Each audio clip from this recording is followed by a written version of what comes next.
सहनाववतु सहनौ भुनक्तु सह वीर्यङ्करवावहै तेजस्विनावधीतमस्तु मा विद्विषावहै। ॐ शान्ति शान्ति शान्तिः। ॐ पूर्णमदः पूर्णमिदं पूर्णात् पूर्णमुदच्यते पूर्णस्य पूर्णमादाय पूर्णमेवावशिष्यते। ॐ शान्ति शान्ति। श्रुतिस्मृतिपुराणानाम् आलयं करुणालयं नमामि भगवत्पादं शङ्करं लोकशङ्करं शङ्करं शङ्कराचार्यं केशवं बादरायणं सूत्रभाष्यकृतौ वन्दे भगवन्तौ पुनः पुनः। ईश्वरो गुरुरात्मेति मूर्तिभेदविभागिने व्योमवद्व्याप्तदेहाय दक्षिणामूर्तये नमः।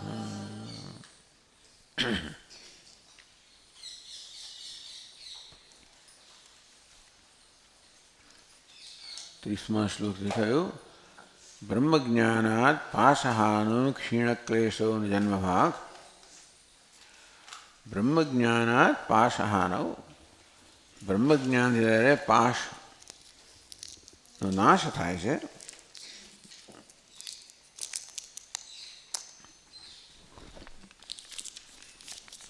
ક્ષીણ ક્લેશ, એવા બધા ક્લેશ ક્ષીણ થઈ જાય છે. તો બ્રહ્મજ્ઞાનથી પાશની હાનિ થાય અને ક્લેશ ક્ષીણ થાય. તો પાશ શું વસ્તુ છે? પાશા ચતુર્વિધાશ્ચૈવ શાસ્ત્રેષુ પ્રતિપાદિતા. શાસ્ત્રમાં 4 પ્રકારના પાશ કહેવામાં આવ્યા છે. મલો માયા કર્મ તત્વ તિરોધાનમ ચ તે મતા. મળ, માયા, કર્મ અને તત્વનું તિરોધાન, તત્વને ઢંકાઈ જવું, એને આ પાશ કહેવામાં આવે. 4 ચતુર્વિધા, 4 પ્રકારના પાશ કહેવામાં આવ્યા. હા, મળ શું છે? મલો જ્ઞાન જ્ઞાન ક્રિયાશક્તિઓ છાદકો દોષ ઉચ્ચતે. જે દોષ આપણામાં છે, જેને કારણે આપણે જ્ઞાન શક્તિ અને ક્રિયાશક્તિનું આચ્છાદન થઈ જાય છે, આવરણ થઈ જાય છે, એને મલ કહેવામાં આવ્યો. રાગ આદિ દોષ હેતુ માયા, રાગ આદિ દોષ હેતુ માયોક્તા કર્મ પુણ્યમ ચ પાતકમ. રાગાદિ હેતુ માયા ઉક્તા.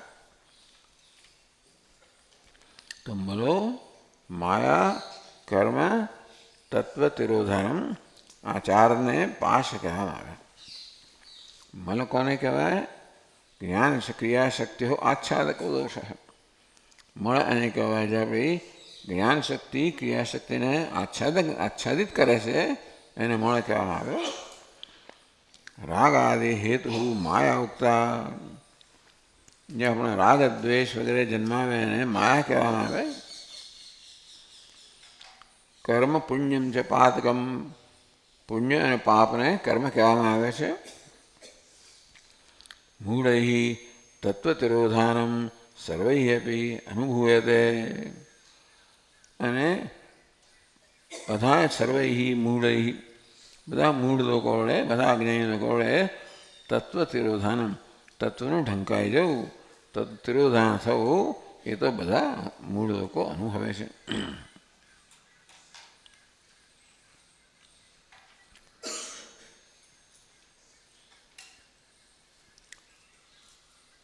અથવા પંચવિધ ક્લેશાન નિર્દિશતી. 5 ક્લેશ છે એનો નિર્દેશ કરે 33મા શ્લોકમાં. ક્લેશાન પતંજલિ પ્રાહ તેષુ અવિદ્યા આદિ अस्मिता द्वितीया द्वेषरागौ च अभिनिवेशस्तु पंचमः। पतंजलि महर्षि पतंजलि या 5 तो कि क्लेश कहे, अविद्या, अस्मिता, राग, द्वेष, अभिनिवेश।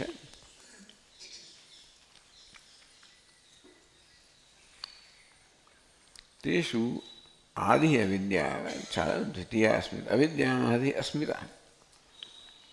अस्मिता अस्मि हूँ છું એ પ્રકાર અભિમાન જન્મે, અવિદ્યામાંથી ઉપાધિમાં તાદાત્મ્ય જન્મે, એમાંથી અહંકાર કે અભિમાન જન્મે હુંપણાનો, વ્યક્તિત્વપણાનો આપણો જે ખ્યાલ છે આ ઉપાધિમાં અહંભાવને કારણે છે. હુંનો સાચો અર્થ તો બ્રહ્મ છે, પરંતુ ઉપાધિમાં તાદાત્મ્યને કારણે એ હું અત્યંત મર્યાદિત થઈ જાય છે. પહેલી ઉપજ અજ્ઞાનની. તૃતીય તુરીય રાગદ્વેષો. જ્યાં આ પ્રકારે વ્યક્તિગત અહંકાર હોય ત્યારે દુનિયાની જે વસ્તુઓ વ્યક્તિઓ અહંકાર અનુકૂળ હોય એના મળે રાગ, પ્રતિકૂળ હોય એના મળે દ્વેષ. અહંકારમાંથી વ્યક્તિત્વની ભાવનામાંથી રાગ દ્વેષ જન્મવાના જ. વ્યક્તિ શું માટે બીજા બધા કરતાં જુદો છું, એટલે બીજા બધાનું પછી વર્ગીકરણ કરવું. અનુકૂળ છે, પ્રતિકૂળ છે. અનુકૂળ મળે રાગ, પ્રતિકૂળ મળે દ્વેષ.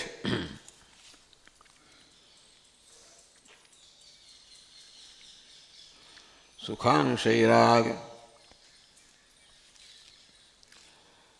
સુખના સાક્ષાત્કારથી અને સુખની સ્મૃતિથી એના સાધનો મળે છે. રાગ એટલે તૃષ્ણા. સુખાનુશય, સુખના સાધન માટે, સુખ માટે તો આપણે સ્વાભાવિક પ્રેમ હોય જ છે. એ સુખ માટે રાગ અને દુઃખ માટે દ્વેષ એ લઈને આપણે જન્મ્યા છીએ. તેથી જેને સુખનું સાધન માનવામાં આવે છે, આમ દરેકનો અભિપ્રાય કદાચ જુદો હોય કે કઈ વસ્તુ મને સુખ આપે છે, એનો અભિપ્રાય વ્યક્તિ જુદો હોવાની સંભાવના છે. એ સુખ માટેનો રાગ, સુખ માટેનું આકર્ષણ બધામાં સમાન છે, પણ સુખના સાધન વિશેની માન્યતા જુદી જુદી છે.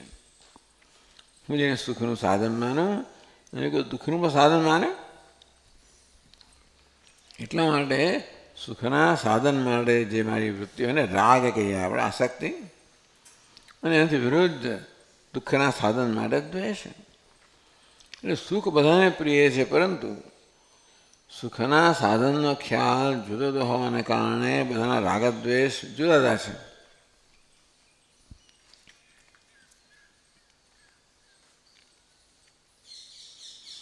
રાગ દ્વેષ અભિનિવેશ. અભિનિવેશ એટલે જીવન પ્રત્યે અત્યંત મોહ.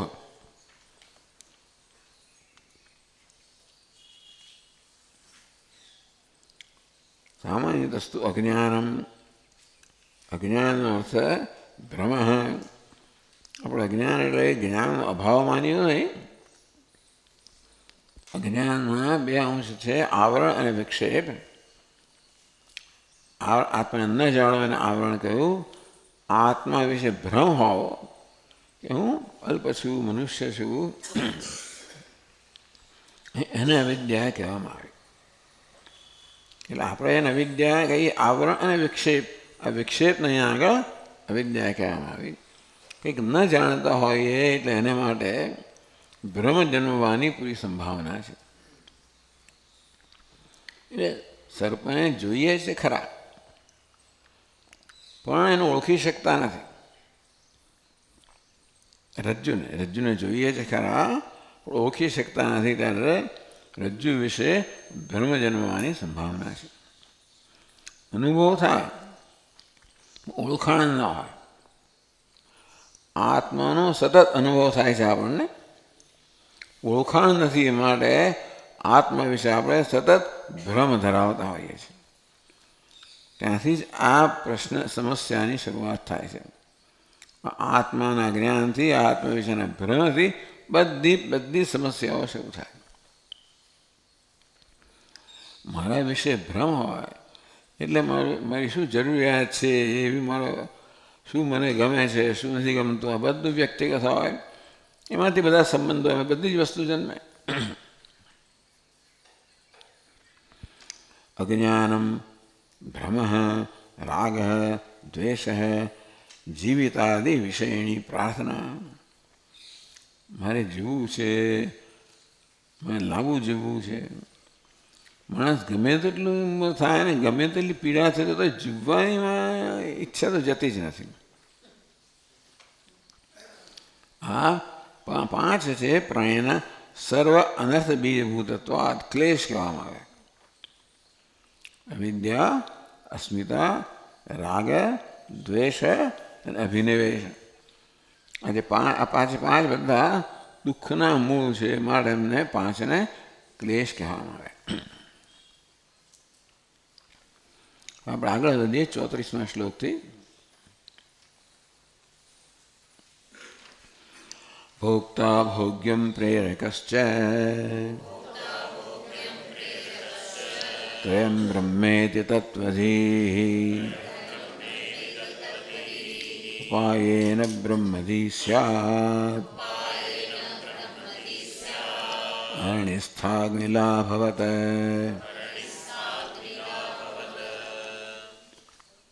ભોક્તા એટલે જીવાત્મા, ભોગ્ય એટલે ભોગના વિષયો. આપણને ભગવાને 5 જ્ઞાનેન્દ્રિય આપી છે. એ દરેક જ્ઞાનેન્દ્રિય પોતપોતાના વિષયનો અનુભવ કરતી હોય છે.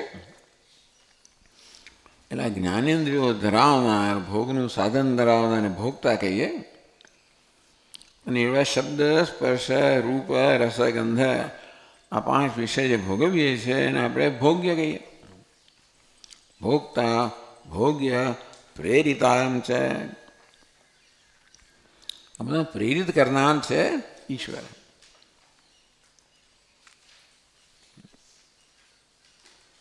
ભોક્તા ભોગ્યમ પ્રેરકશ્ચ ત્રયં બ્રહ્મ ઇતિ તત્વધીઃ. આ ભોક્તા એટલે જીવ, પ્રેરિતા એટલે ઈશ્વર, ભોગ્યમ એટલે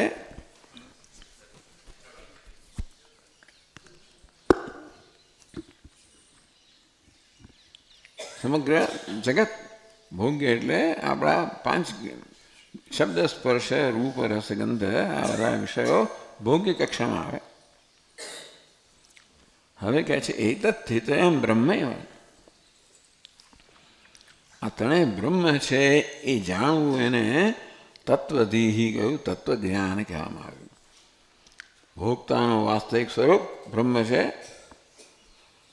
ભોગ્યનું વાસ્તવિક સ્વરૂપ પણ બ્રહ્મ છે, અને પ્રેરકનું વાસ્તવિક સ્વરૂપ પણ બ્રહ્મ છે. આપણે ગઈકાલે ચર્ચા કરીએ પ્રમાણે આ ભોગતા એટલે હુંનું શું વાસ્તવિક સ્વરૂપ છે. આ હુંમાં કયો અંશ છે જે ક્યારેય બદલાતો નથી.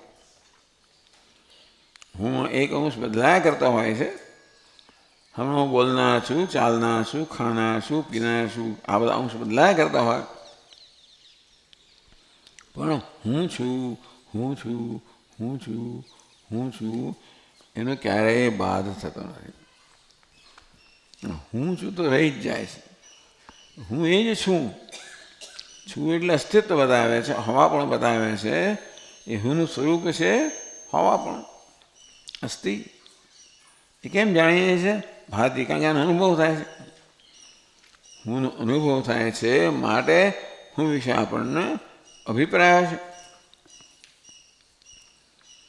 એટલે આ ભોગતાનું સ્વરૂપ જાણવું કે હુંની અંદર સ્વરૂપ કોને કહેવાય જેમાં કોઈ પરિવર્તન ન થાય. આ હુંની અંદર 2 અંશ છે. એક અંશ પરિવર્તન પામનારો છે, બોલનાર, ચાલનાર, ખાનાર, પીનાર, આ બધાને વેશ કહેવાય. આ હું જે છે ભિન્ન ભિન્ન વેશ ધારણ કરતો હોય છે, એના માટે એની ઓળખાણ બદલાયા કરતી હોય છે.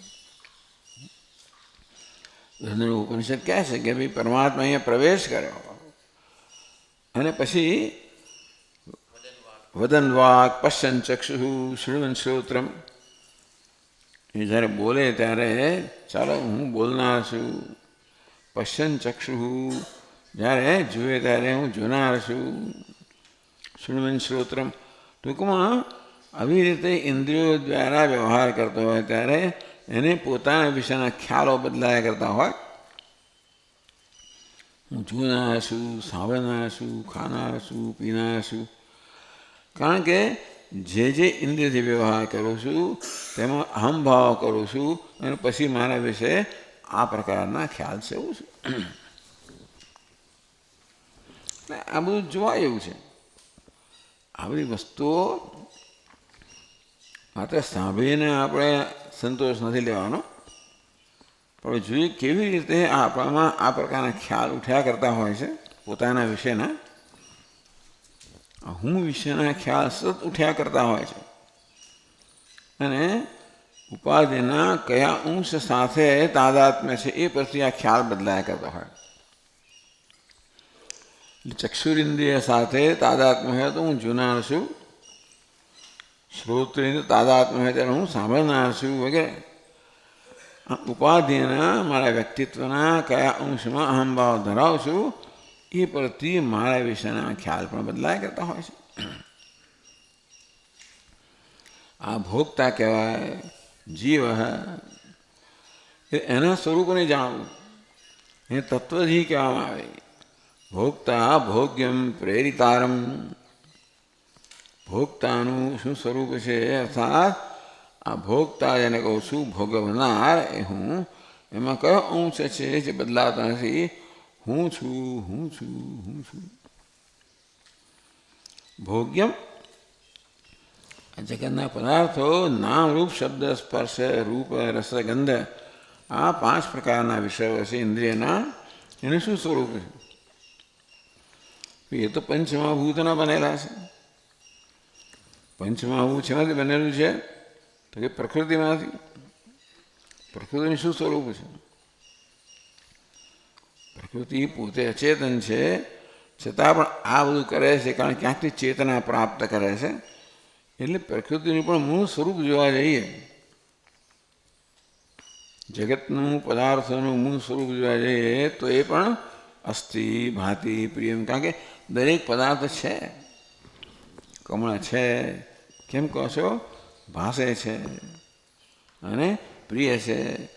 આમ અસ્થિ ભાતિ પ્રિય આ બધા આ 3 અંશ છે એ દરેક પદાર્થમાં બદલાયા વગરના છે.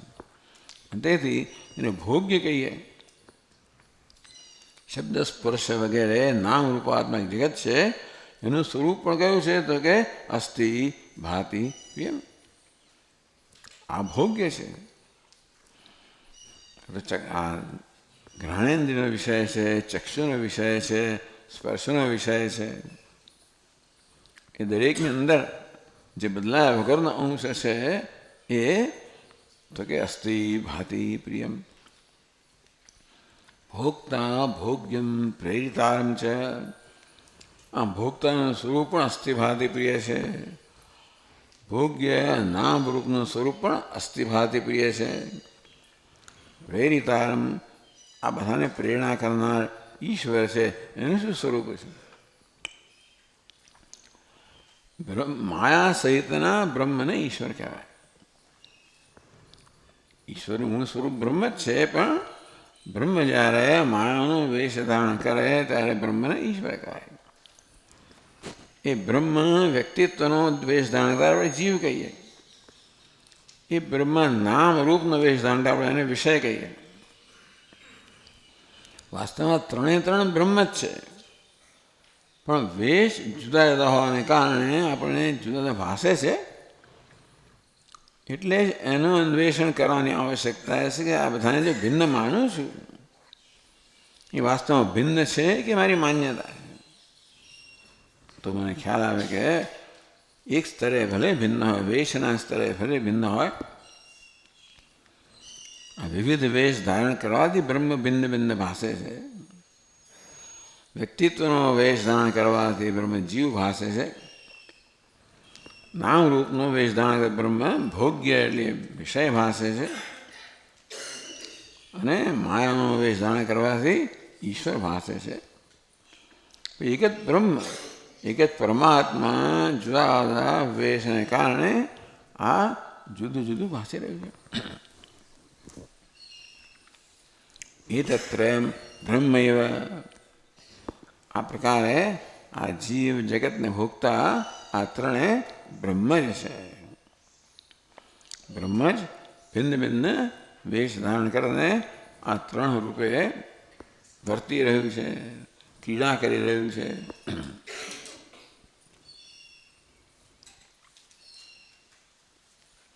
ઇતિ એમ તત્વધિ, આ જાણવું એને તત્વજ્ઞાન કહેવામાં આવ્યું. તત્વનું જ્ઞાન એટલે તત્વજ્ઞાન એટલે બધાનું તત્વ એટલે તત્પણું, તત્વનું વાસ્તવિક સ્વરૂપ એટલે બ્રહ્મનું વાસ્તવિક સ્વરૂપ. તો જીવ જગત ઈશ્વર આ બધાનો વેશ ભિન્ન ભિન્ન છે, પરંતુ તત્વની દૃષ્ટિએ પ્રત્યેક બ્રહ્મ છે, અસ્થિ ભાતિ પ્રિય છે. અને તત્વધિ કહેવામાં આવે. તત્વધિ એટલે ધિ એટલે જ્ઞાન, તત્વધિ એટલે તત્વજ્ઞાન, કે બ્રહ્મધિ એટલે બ્રહ્મજ્ઞાન. ઈદૃશે બ્રહ્મજ્ઞાનમ અરણિસ્થ અગ્નિલાવદ ઉપાયન સ્યાદિત્યર્થ. શ્લોકની બીજી પંક્તિમાં કહ્યું ઉપાયન બ્રહ્મધિ સ્યાદ. હું બ્રહ્મ છું, આ સર્વ બ્રહ્મ છે એવું જ્ઞાન કેવી રીતે થાય? તો કે ઉપાયથી થાય. જ્ઞાન આપણને સાક્ષાત્કાર થવો જેને આપણે જ્ઞાન કહીએ. બુદ્ધિ તો આપણે સમજી શકીએ છીએ, એને આપણે પરોક્ષ જ્ઞાન કહીએ. પણ જ્યારે આપણે પોતાનું બને ત્યારે આપણે એને અપરોક્ષ જ્ઞાન કહીએ. અપરોક્ષ જ્ઞાન કહો, સાક્ષાત્કાર કહો, એના માટે બ્રહ્મ ઉપાય એને બ્રહ્મધિ સ્યાત. આપણે જો યોગ્ય ઉપાય કરીએ તો આપણે બ્રહ્મજ્ઞાન થાય. કેવી રીતે? અરણિસ્થ અગ્નિલાભવત. અરણ્યમાં જેમ અગ્નિ રહેલો છે, તો અરણ્યમાં રહેલા અગ્નિનો લાભ કેવી રીતે થાય? આ તો બધા જાણીએ છીએ ને આપણે. અરણ્ય ઉત્તરારણી, અધહરણી, નીચેની અરણી, ઉપરની અરણી. એટલે કે લાકડાના એક ચોરસ ટુકડામાંથી એમાં અર્ધગોળો કોરવામાં આવે, ઉપર નીચે રાખવામાં આવે, વચ્ચે એક દંડ હોય જે પણ ગોળાકાર હોય, અને પછી દંડને મંથન કરવામાં આવે તો એમાંથી તણખા જળે. એ તણખાને રૂમાં ગ્રહણ કરવામાં આવે. આ પ્રકારે અગ્નિ પ્રાપ્ત થાય. એ અગ્નિ લાકડામાં અવ્યક્ત રૂપમાં રહેલો જ છે, એ ન હોય તો ના આવે. આમ પથ્થરની બે અરણી બનાવો ને તમે ગમે તેટલું કરો તોય પણ તણખા જરે પણ અગ્નિ ના થાય. એટલે જે અગ્નિની સંભાવના છે ત્યાં આ પ્રકારે કરો. આ ઉપાય કરવાથી જે અગ્નિ અવ્યક્ત રહેલો છે એ વ્યક્ત થાય. અવ્યક્ત અર્થાત જે આપણી ઇન્દ્રિય જ્ઞાનનો વિષય નથી એ વ્યક્ત થાય. હવે આપણા જ્ઞાનનો વિષય બને.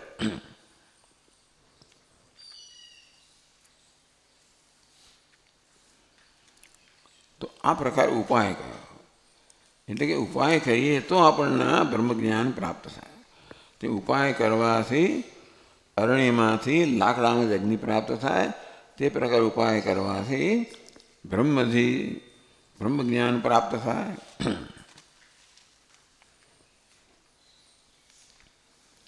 35-36 પછીના બે શ્લોકમાં કહે છે અરણિસ્થ અગ્નિહેથા મંથન રૂપાયન લભ્યતે એવં પ્રણવેન આત્મધ્યાન રૂપાયન આત્મા જ્ઞાયતે. ત્યાં અરણીનું દૃષ્ટાંત આપવામાં આવ્યું. અરણિસ્થ અગ્નિ, અરણ્યમાં અગ્નિ જે રહેલો છે કેવું મંથન કરવું પડે. મંથન ઉપાયથી અરણ્યમાં રહેલો અગ્નિ પ્રાપ્ત થાય. કેવી રીતે? એ તો દૃષ્ટાંત આપ્યું. અહીં પણ કંઈ મંથન કરવાનું છે એ પ્રકારનું. એવમ પ્રણવેન આત્મધ્યાનરૂપ ઉપાયન આત્મા જ્ઞાયતે. આત્માનમ અળિમ કૃત્વા પ્રણવમ ચોત્તરાણીમ જ્ઞાન નિર્વસનાભ્યાસાત પાશમ દહતિ પંડિત.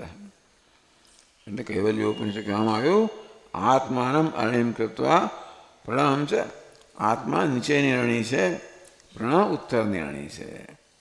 જ્ઞાન નિર્વસનાભ્યાસાત,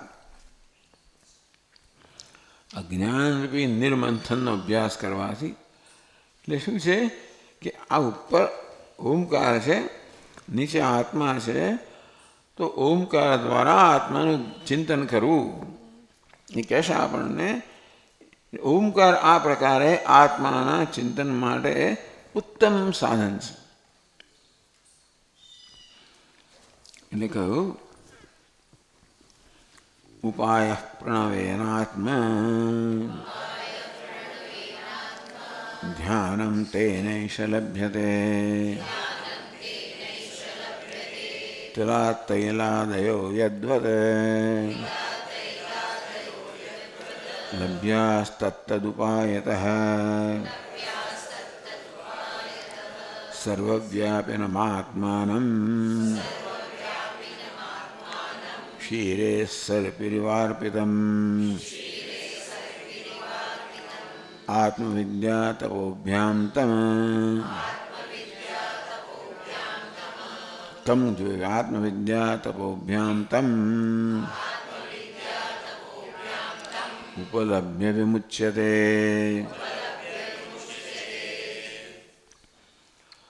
તો કહ્યું કે ઉપાય લભ્ય, ઉપાયથી આપણે જ્ઞાન પ્રાપ્ત કરવાનું છે. ઉપાય કયો છે? ઉપાય પ્રણવેન આત્મધ્યાનમ. પ્રણવ એટલે ઓમકાર, ઓમકારથી આત્માનું ધ્યાન કરવું એ જ્ઞાન પ્રાપ્તનો ઉપાય છે. તેનૈવ લભ્યતે, તેનાથી આ જ્ઞાન પ્રાપ્ત થાય. તેલા તૈલાદયો યદ્વત, જેવી રીતે તલમાંથી તેલ કાઢવામાં આવે, મંથન કરવામાં આવે તલનું, તેમાંથી તેલ નીકળે. એટલે અભ્યાસ તદુપાયત. તલમાંથી તેલ તો પેલી એમની ઘાણીમાં કાઢે ને, હવે મિલ હોય એ અભ્યાસ કરવામાં આવે, ગોળ ગોળ ફરવામાં આવે. ધીમે ધીમે તલ જે છે ને એ બિચારું પીસાય. એ પીસાવાના કારણે એમાંથી તેલ નીકળે. બરાબર. આ રીતે તૈલાદયો યદ્વત, તૈલ આદિ.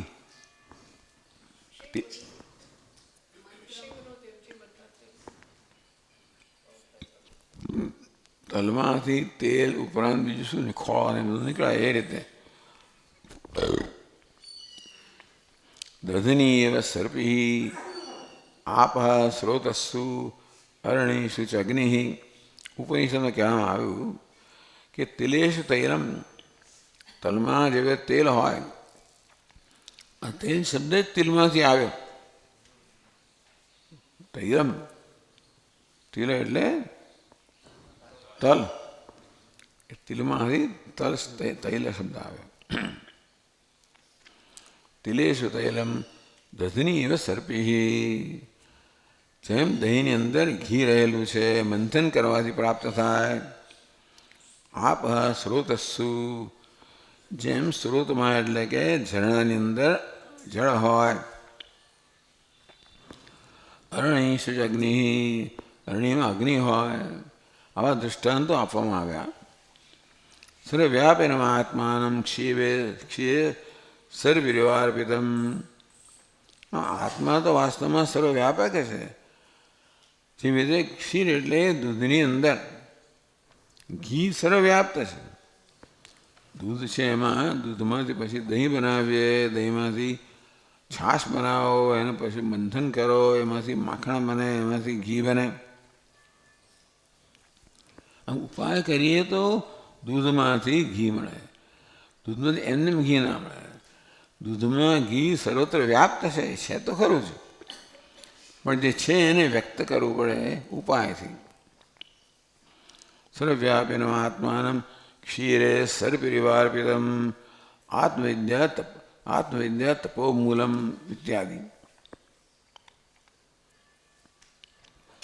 તો આત્મવિદ્યા માટે પણ તપશ્ચર્યા જોઈએ. કહે છે કે ઉપાય પ્રણવેન આત્મધ્યાનમ તેન એષ લભ્યતે. આત્મજ્ઞાન ઉપાય છે પ્રણવનું ધ્યાન. એટલે પ્રણવનું ધ્યાન એ આત્માનું ધ્યાન બની જાય છે. આખું માંડુક્ય ઉપનિષદ પ્રણવનું ધ્યાન એ છે. એ પ્રણવનું ધ્યાન કરવાથી આત્માનું જ્ઞાન થાય. ધ્યાન કરીએ ઓમનું અને જ્ઞાન થઈ શકે આત્માનું. કારણ કે એટલે આત્માને ઓમ એક જ કહેવાય ત્યાં આગળ. પછી એની પદ્ધતિ બતાવી અકાર ઉકાર મકાર અને પછી અમાત્રા. એ પ્રકારે આપણે અમાત્રા એ 3 અકાર ઉકાર મકાર આપણને અમાત્રાનો અનુભવ કે જ્ઞાન પ્રાપ્ત કરવાનો ઉપાય બની જાય.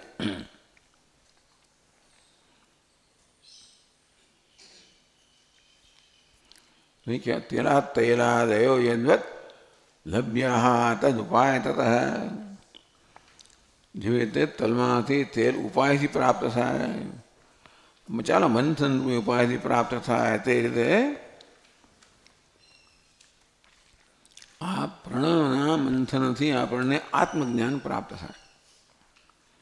પ્રણવનું મંથન કરવાથી, એનું ધ્યાન કરવાથી આપણને આત્મજ્ઞાન પ્રાપ્ત થાય.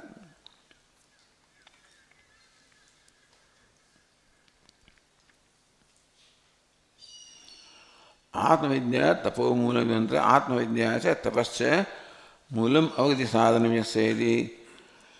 તો આત્મવિદ્યા તપોમૂલમ. આત્મવિદ્યા અને તપશ્ચર્યા બંને મૂળ છે. મૂળ છે એટલે કે સાધન છે. એટલે કે આત્મવિદ્યા તપોભ્યામ તમ ઉપલબ્ધ વિમુચ્યતે. આત્મા સર્વવ્યાપી છે. જેવી રીતે ઘી દૂધમાં સર્વત્ર વ્યાપ્ત છે, પરંતુ એ દૂધને મંથન કરતાં કરતાં છેવટે જેમ ઘી પ્રાપ્ત થાય તેવી રીતે આત્મા સર્વવ્યાપી છે, છતાં પણ ઓમકારથી આપણને એ આત્મા પ્રાપ્ત થાય. આત્મવિદ્યા તપોભ્યામ તપહત્ર નામ પ્રણવ ધ્યાનમ. એટલે આત્મવિદ્યા પણ જોઈએ અને પ્રણવનું મનથી મંથન પણ જોઈએ. આત્મજ્ઞાન પણ જોઈએ. તપો નામ અત્ર પ્રણવ ધ્યાનમ તદેવ યોગ ઇતિ સમનંતર જ્ઞાન. એટલે આત્મવિદ્યા તપોભ્યામ આત્માનું પરોક્ષ જ્ઞાન હોય અને પછી આપણે પ્રણવથી મંથન કરીએ તો એ અપરોક્ષ જ્ઞાન બને.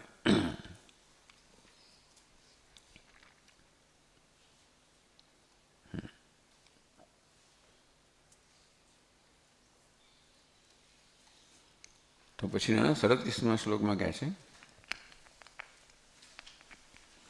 યદુક્તમ પ્રણવધ્યાનમ યોગસ્તત્ર યત્નવાન મનો બ્રહ્મણિ યુંજાનઃ તત્સાક્ષાત કુરુતે ધિયા.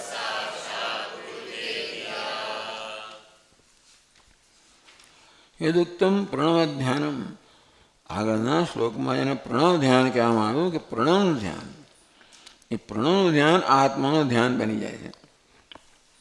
એટલે પ્રણવનું ધ્યાન કરવાથી આત્માનું ધ્યાન થાય છે. એટલે આત્માનું તો એક વસ્તુનું ધ્યાનથી બીજાનું જ્ઞાન ના થાય. જેનું જ્ઞાન પ્રાપ્ત એનું જ ધ્યાન કરવું પડે. અહીંયા આગળ એવી વસ્તુ જે યુક્તિ છે કે પ્રણવનું ધ્યાન આત્માનું જ્ઞાન પ્રાપ્ત થાય. કારણ કે આત્મા અને પ્રણવ એક જ છે. એ રીતે માંડવ્ય ઉપનિષદનો પ્રારંભ થયો. યદુક્તમ પ્રણવ ધ્યાનમ સયોગ. એ પ્રણવના ધ્યાનને યોગ કહેવામાં આવ્યો. તત્ર યત્નવાન. તો આ પ્રકારના પ્રણવના ધ્યાનરૂપી યોગમાં જે પ્રયત્ન કરી રહ્યો છે, મનોબ્રહ્મણ્યુંજાન તત્સાક્ષાત કૃતે ધિયા. મનોબ્રહ્મણ્યુંજાન, મનને બ્રહ્મમાં યુક્ત કરવાથી તત્સાક્ષાત, એ બ્રહ્મનો સાક્ષાત્કાર થાય છે. એટલે મનની અંદર બ્રહ્મ રહેલું જ છે, સર્વત્ર વ્યાપેલું છે. તેથી મનને એકાગ્ર કરવાથી, મનને પ્રણવમાં ઓમકારમાં એકાગ્ર કરવાથી એ ધીમે ધીમે ધીમે એ બેના ઐક્યથી આપણને આત્માનું જ્ઞાન થાય છે. એટલે પ્રણવ જે છે આત્મજ્ઞાનનું સાધન છે. અને મનને પ્રણવ એકાગ્ર કરી આપણે પછી એક તો વિચારરૂપી મંથન, એક તો ધ્યાનરૂપી મંથન, બીજું વિચારરૂપી મંથન.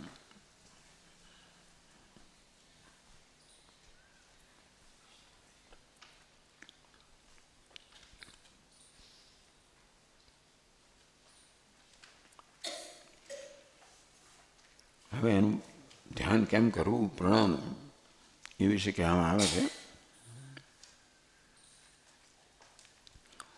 ઉરોમ સમૂર્ધસ્થાનેષુ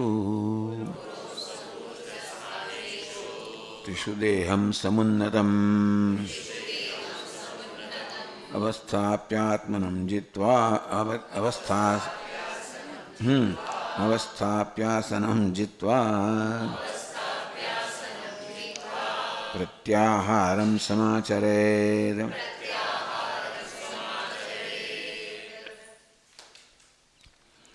ઉર અંશ મૂર્ધસ્થાનેષુ ત્રિષુ દેહમ સમુન્નતમ. આમ દેહને તો આવી રીતે ટટ્ટાર રાખવા, સમુન્નતમ. એમાં ઉર, અંશ અને મૂર્ધ. અંશ એટલે ખભો, મૂર્ધ એટલે મસ્તક, ઉર એટલે મધ્ય ભાગ. એટલે ઉરુ આ બધાને એક જ રેખામાં રાખવા. ત્રિષુ દેહમ સમુન્નતમ, આ ત્રણની દેહને સમુન્નત એકદમ સીધો રાખો. બેઠા છીએ તો સમજી જ લેવાનું ને. એટલે આ ચર્ચાઓ થઈ છે બ્રહ્મસૂત્રમાં પણ કે ભાઈ ધ્યાન તો કે છે નહીં, ગમે ત્યારે થઈ શકે, પણ ધ્યાન માટે બેસવું એ સર્વશ્રેષ્ઠ છે. કારણ કે ધ્યાનમાં આપણે આપણા દેહનું ભાન ભૂલી જઈએ, અને તો એવી રીતે બેઠા હોવા જોઈએ કે ભાન ન હોય તો દેહ સ્થિર રહે એની જાતે. એટલે એનું ગુરુત્વાકર્ષણનું કેન્દ્ર એવું હોવું જોઈએ જેથી દેહની સભાનતા ન હોય તો પણ દેહ એની સ્થિતિ જળવાઈ રહે. જ્યારે આમાં આડા કશું થયા હોય તો એકાદ ન હોય તો પછી બીજું આમ પડી જાય, તેમ પડી જાય. એટલે ધ્યાન વખતે જો આપણો દેહ છે એ બરાબર ટટ્ટાર ન હોય, એનું ગુરુત્વાકર્ષણનું કેન્દ્ર બરાબર વચ્ચે ના હોય તો પછી દેહની સ્થિરતા રહે નહીં. દેહમ સમુન્નતમ, આમ દેહને સમ્યક ઉન્નત એકદમ સીધો રાખવો. અવસ્થાપ્ય આત્માનમ આસનમ જીત્વા, આસન સિદ્ધિ. એક જ આસનમાં બેસવાનો આપણે જેટલો અભ્યાસ કરીએ તો ધીમે ધીમે ધીમે એ આસન આપણા માટે સરળ બની જાય. તો એને આસન સિદ્ધિ કહેવામાં આવે છે. જે આસનમાં આપણે 48 મિનિટ બેસી શકીએ, કોઈ પ્રકારના દુખાવા વગર, કોઈ પ્રકારની પીડા વગર અને દેહના કોઈ પ્રકારના ભાન વગર આપણે જે આસનમાં 48 મિનિટ બેસી શકીએ એને આસન સિદ્ધિ કહેવામાં આવે છે. એટલે આસનમ જીતવા, તમે નક્કી કરો કયા આસન બેસવું છે. એટલે બધા યોગશાસ્ત્રમાં આટલા બધા આજો સામે એ કલ્પના જ ના આવે તમારું ક્યાંથી ક્યાં ગયું, બધું હાથ ને પગ ને બધું એવી આંટી થઈ ગઈ છે કે ખબર જ ના પડે. પણ આ યોગી લોકો આવા આસનમાં બેસી શકતા, રહી શકતા હશે. આસન કહેવાય એટલે આ બેસવું, આમ એને પછી તેના દેહની આ પ્રકારની કોઈ પ્રકારની તેને આસન કહેવામાં આવે છે. આસનનો બેસવું થાય આમ તો, પણ આ જો પેલું આમ ઊંધું થઈ ગયું છે. ખરા છે આપણા આસનો. હા હવે આ ધ્યાન મુદ્રાઓ છે. આમ બેઠા છે આમ એ ધ્યાન થતું હશે. જો પેલું છે 1 2 3 જો પાછું છે આમ કરના આમ ત્યાં એ તો 48 મિનિટ બેસાય તો જ ધ્યાન. આમ કરીને બેઠા છે જ ઊભા છે તો એ ખબર નથી. એ કે આપણે 1 મિનિટ કરી શકીએ તો સારા 48 મિનિટ ધ્યાન આસન સિદ્ધિ. આ બધા ધ્યાન મળેના આસનો હોય તો ધ્યાન માટે છે. એટલે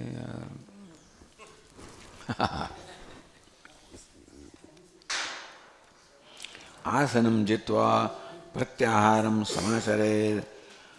આસન જીતવા એટલે કે આસન સિદ્ધિ પ્રાપ્ત કરીને એટલે જે અવસ્થામાં આપણે 48 મિનિટ કોઈ પ્રકારના વિક્ષેપ વગર અને સ્વસ્થતાથી રહી શકીએ એને આસન જીત્યું કહેવાય, આસન સિદ્ધિ કહેવાય. પછી પ્રત્યાહારમ સમાચરે એટલે આ પ્રકારનો ક્રમ આપ્યો છે ને. યમ નિયમ આસન પ્રાણાયામ પ્રત્યાહાર ધ્યાન ધારણા સમાધિ અને કેટલાક અંગોનો અહીંયા નિર્દેશ કરવામાં આવ્યો છે. આસન પ્રાણાયામ ધારણા ધ્યાન પછી કે પ્રત્યાહારમ એટલે બધી ઇન્દ્રિયોને અંતર્મુખ બનાવી દેવી.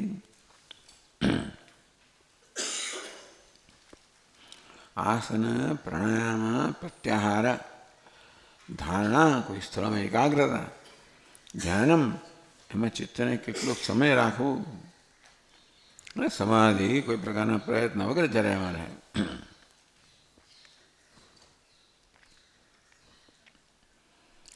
ત્રિષુ ઉગ્ર અંશ મૂર્ધ સ્થાનેષુ સમંતમ દેહમ અવસ્થાપ્ય. આ 3 સ્થાન છે. એક તો ખભો, બીજું મૂર્ધ અને ત્રીજું મસ્તક. મસ્તક છે, મધ્ય ભાગ છે અને ખભો છે. સમુન્નતમ દેહમ અવસ્થાપ્ય દેહને સમુન્નત એટલે ઇરેક્ટ સીધો. આસનમ જીતવા આ પ્રકારે એ જ આસનમાં 48 મિનિટ બેસવાની અભ્યાસ થાય. એટલે પછી શું છે કે દેહનું પછી આપણા માટે કોઈ સમસ્યા ના રહે. તો અહીં દુખ્યું ત્યાં કશું કહીને દેહ આપણને અડચણરૂપ થાય. આસન સિદ્ધિનું મહત્વ એટલા માટે છે કે પછી આ દેહ ધ્યાનમાં કોઈ પ્રકારની અડચણ ના કરે. હવે સૂતા સૂતા થાય પણ ઊંઘી જવાય એ તો છે અહીંયા શવાસનમાં બધામાં છે. પણ છતાં એવું છે કે ભાઈ આસન બેસીને જ કરવું. પ્રત્યાહારમ સમાચરે રીતિ. પ્રત્યાહાર એટલે બધા આપણા મનને બધી ઇન્દ્રિયોના વિષયોમાંથી સંકેલી લેવું.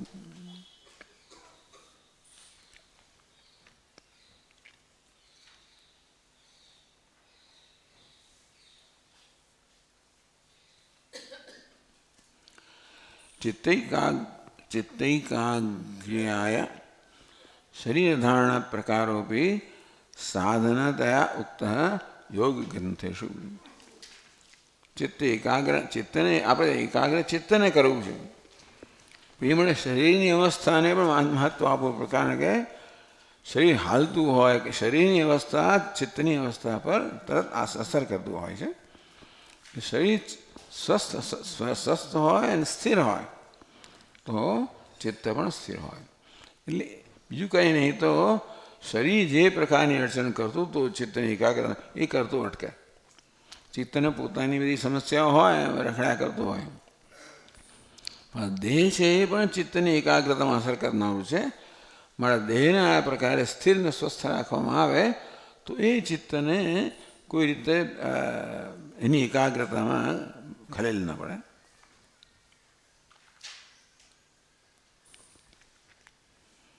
આસન જીત્વા પ્રત્યાહારમ સમાચરેત. પ્રત્યાહાર એટલે પ્રત્યાહાર, બધી ઇન્દ્રિયોને પોતાના સ્થાનમાં સંકેલી લેવી. પછી કહે છે આગળ, હૃદયક્ષાણામ નિરોધો યહ પ્રત્યાહારસ્ય ઉચ્યતે ચેત પ્રાબલ્યમક્ષાણામ પ્રાણાયામેન ધૈર્યવાન.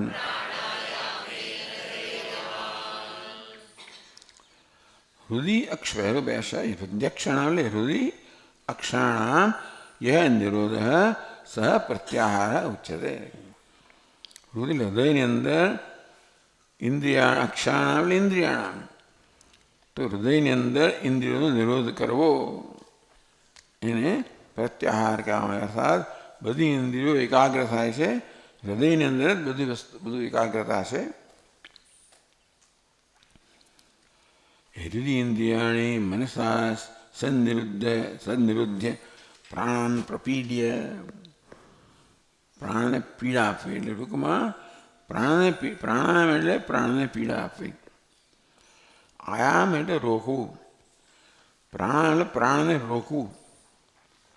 પ્રાણની જે સ્વાભાવિક ગતિ છે ને એને રોકવું એટલે કે એને આપણે એના પર વિજય ધીમે ધીમે નિયમ પ્રાપ્ત કરવો.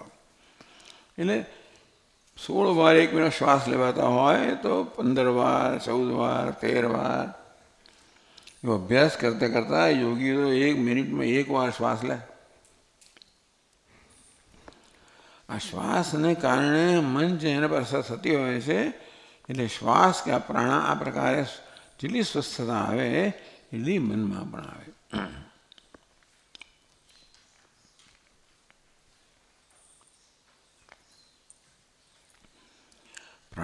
અધૈર્યવાન પ્રાણાયામેન અક્ષાણામ પ્રાબલ્યમ જયેત. એટલે ધૈર્ય ધરાવનારો આ જે સાધક છે, મોક્ષ છે, એણે પ્રાણાયામથી ઇન્દ્રિયોની જે પ્રાબલ્ય છે, ઇન્દ્રિયોનો સ્વભાવ છે કે બહિર્મુક્તા પોતાના વિષય તરફ જવું, એ ઇન્દ્રિયોને પોતાના સ્વભાવથી રોકવી અને પોતાના કેન્દ્રમાં સ્થિર કરવી, એના છે પ્રત્યાહાર. આ વસ્તુ પ્રાણાયામથી થાય. પ્રાણાયામથી આ પ્રકારે આપણે આવો આત્મસંયમ પ્રાપ્ત કરીએ અને ઇન્દ્રિયોને એમના વિષયમાં ન જવા દઈએ અને એમના કેન્દ્રમાં જ આપણે રોકી રાખીએ અને એને પ્રત્યાહાર કરવામાં આવ્યો. આ પ્રત્યાહાર પ્રાણાયામથી પ્રાપ્ત. પ્રાણાયામ પ્રત્યાહાર, આસન પ્રાણાયામ પ્રત્યાહાર. ચાલો પછી આપણે આગળ જઈશું. ઓમ પૂર્ણમદ પૂર્ણમિદમ પૂર્ણાત પૂર્ણમુદચ્યતે પૂર્ણસ્ય પૂર્ણમાદાય પૂર્ણમેવાવશિષ્યતે. ઓમ શાંતિ શાંતિ શાંતિ. શંકરં શંકરાચાર્યં કેશવં બાદરાયણં सूत्रभाष्यकृतौ वन्दे ईश्वरो गुरुरात्मेति मूर्तिभेदविभागिने व्योमवद्व्याप्तदेहाय दक्षिणामूर्तये नमः. ॐ शान्ति शान्ति शान्तिः. हरिः ओम्. श्री गुरुभ्यो नमः. हरि ओम.